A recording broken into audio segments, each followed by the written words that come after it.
Hello guys, আসসালামু আলাইকুম। আশা করি সকলে ভালো আছেন। নতুন আরো একটি ভিডিওতে আপনাদেরকে স্বাগত। বন্ধুরা, আজ আমরা এসেছি দক্ষিণবঙ্গের এক অন্যতম প্রাণকেন্দ্র উজিরপুর উপজেলার হারতা বাজার। আমার বন্ধু মাহিদ হাসান রুবেলকে সঙ্গে নিয়ে পৌঁছে গিয়েছিলাম মাছের এই বিশাল আড়ত। শুনলে হয়তো অবাক হবেন, এই বাজার বিখ্যাত তার মাছের আড়ত আর প্রতিদিন কোটি টাকার লেনদেনের জন্য। হারতা বাজারে ঢুকে আপনার চোখ যতদূর যাবে শুধু মাছের আড়ত দেখতে পাবেন। এখানকার কেনাবেচার পদ্ধতি একদম অন্যরকম। প্রতিদিন দুপুর 12টা থেকে 2টা পর্যন্ত চলে মাছের ডাক বা নিলাম। এই 2 ঘন্টার মধ্যে আড়তগুলোতে মুখরিত থাকে ক্রেতা বিক্রেতার পদচারণায়। সত্যি বলতে এই বাজারে দৈনিক লেনদেন কোটি টাকা ছাড়িয়ে যায়।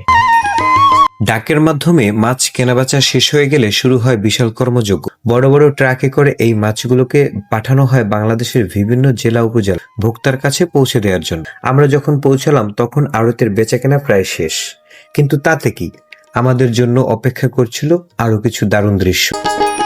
বন্ধুরা, এরপর আমরা চলে গেলাম মাছের খোলা বাজারে।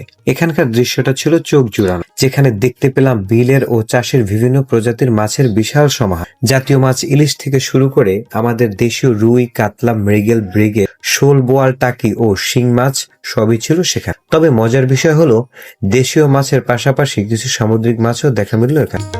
মাছের এই প্রাচুর্যতার মধ্যে একটি জিনিস আমাদের নজর কাড়ল। বিক্রির জন্য রাখা ছিল কিছু কচ্ছপ। 950 টাকা কেজি দরে কচ্ছপগুলো বিক্রি হচ্ছিল। এই বাজারের কর্মচাঞ্চল্যতা আর মাছের বিশালতা নিজের চোখে না দেখলে বিশ্বাস করা কঠিন। আজকের ভিডিও এই পর্যন্তই। দেখা হবে আবার কোনো ভিডিওতে। ততক্ষণ পর্যন্ত ভালো থাকুন। আসসালামু আলাইকুম ওয়া রাহমাতুল্লাহ।